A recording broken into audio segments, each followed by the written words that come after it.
Is Simon Ekpa around to give the orders? No. Did anybody hear from our PM Simon Ekpa? No. Did PM give any order why he's being restricted? No. So who is doing the killings now? The enemy we're dealing with is an enemy who has no borders, and we do not care what they do. And I can tell you, it is not only on those aspects. We also have part of politics in it, part of sabotage in it.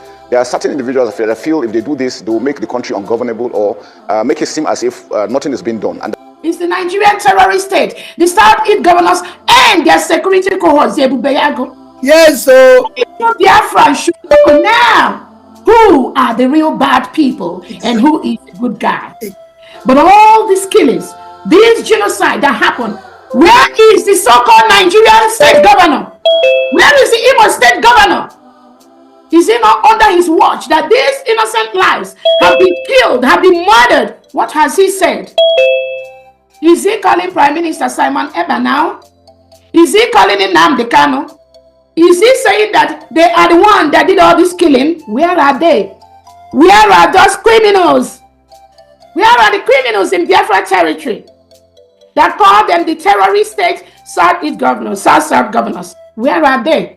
Have they talked? Why are they all hiding themselves, hiding their faces in shame?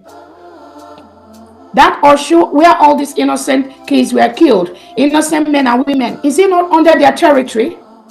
Where are they? What are they doing? So it's no longer Prime Minister Simon Ekpa, right? So you all need to come out and tell the world who are those that killed these innocent indigents of Biafra territory. We need answers. We need answers, and we need it quick. Because we are not going to take it. We will pay back in the same way or even more that you came to kill our people. The enemy we're dealing with is an enemy who has no borders, and they do not care what they do. And I can tell you, it is not only on those aspects. We also have part of politics in it, part of sabotage in it. There are certain individuals that feel if they do this, they will make the country ungovernable or make it seem as if nothing is being done. And that's why they want to do everything.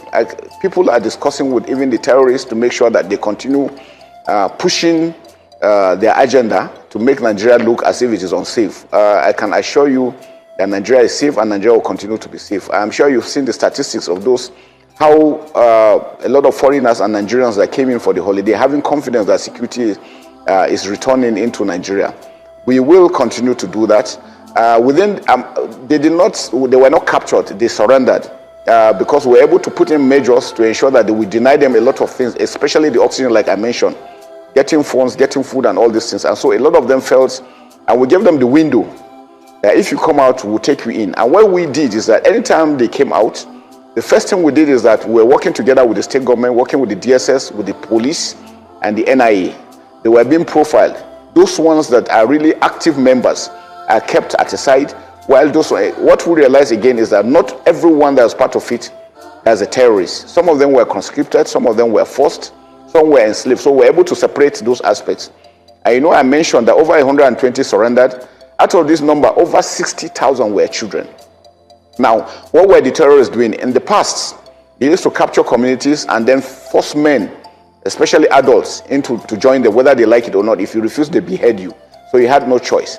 But now that it became difficult, that they don't have any territory, they don't have a means of doing that, they now decided to start impregnating the women. And what they do is that if a woman gives birth, when she's 4 months after giving birth, they impregnate her again to have. They were trying to produce a new set of terrorists. And to us, those new sets will have been most dangerous. Why? Because we know for humans, any society that you grow in, what you see is what you think that is normal. Now, those guys, those kids growing up in a society where killing is rampant, beheading, and all sorts of inhuman activities, they will not have empathy, they will not have sympathy for anything. And that's why we're happy that over 60,000 have surrendered, and they are. So we have women, the elderly, and these children that have been kept outside. Those main actors are going through the eradication, and investigation is ongoing. Those ones found to be culpable will be tried. And I'm sure you know that the Attorney General has been prosecuting them of recent. We're taking those of them that were found to be free, taking them to Operation Safe Corridor in Gombe, where they are being de-radicalized, and then giving skills, because we understand that poverty, unemployment, hunger illiteracy. These are aspects that also aggravate this issue. So we must address them. And that's why it's important for us to have a final solution. I always go back to this: good governance. Our local governments must work well. Our governors must work well. We must have infrastructure. We must have food. We must have schools so that we remove illiteracy, because part of this issue is with illiteracy. I mean, some of them are being told that if a soldier kills you, you are going to paradise. And if you kill a soldier, you have blessing. So you see, those worked ideas, which is not religious, it's not Islamic, it's not Christian. Evil people have taken advantage of them and using them. And what we also realize is that their commanders are living larger than life across the border, because they are surviving around the no man's land between Nigeria and these other neighboring countries. So that's why I always insist that it's important that we work together with these countries. We don't want them to leave ECOWAS. We want them to remain in ECOWAS so that we can continue to work. Whether those countries want their own kind of governance, it is left for them. But it's important that we work together.